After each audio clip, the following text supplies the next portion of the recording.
അവർ അന്ന് ഇസ്രായേലിൻ്റെ ദൈവമായ സത്യദൈവത്തെ കാണാനും അനുഗ്രഹം പ്രാപിക്കാനും സ്വർഗീയ ജെറുസലേം സിറ്റിയിൽ വാഴുന്ന ദൈവത്തിൻ്റെ അടുക്കലേക്ക് വരികയും മടങ്ങിപ്പോവുകയും വീണ്ടും വരികയും ചെയ്യണം. എന്നാൽ ഇന്ന് ക്രിസ്തുവിൽ വിശ്വസിച്ച് ദൈവാത്മാവിനെ പ്രാപിച്ച് മക്കളായ നമ്മളും പിന്നീട് പ്രവേശിക്കാനിരിക്കുന്ന യഹൂദരുമാണ് കാലസമ്പൂർണതയിലെ ആ വ്യവസ്ഥയിൽ ദൈവത്തിൻ്റെ കൂടെ ദൈവത്തിൻ്റെ ആ ഭവനത്തിൽ എന്നേക്കും വാഴുന്നത്.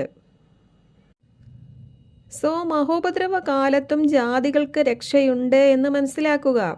എന്നാൽ അത് ഇന്നത്തെ പോലെ കൃപയാൽ വിശ്വാസത്താൽ ക്രിസ്തുവിലൂടെ ഡയറക്റ്റായി രക്ഷ ലഭിച്ച് സ്വർഗത്തിലേക്ക് പോകുന്ന രക്ഷയല്ല. അന്ന് യഹൂദരിലൂടെയാണ് രക്ഷ. അവരുടെ അന്നത്തെ സ്ഥാനം നമുക്കിന്ന് ലഭിക്കാൻ പോകുന്ന സ്ഥാനമായിരിക്കുകയില്ല.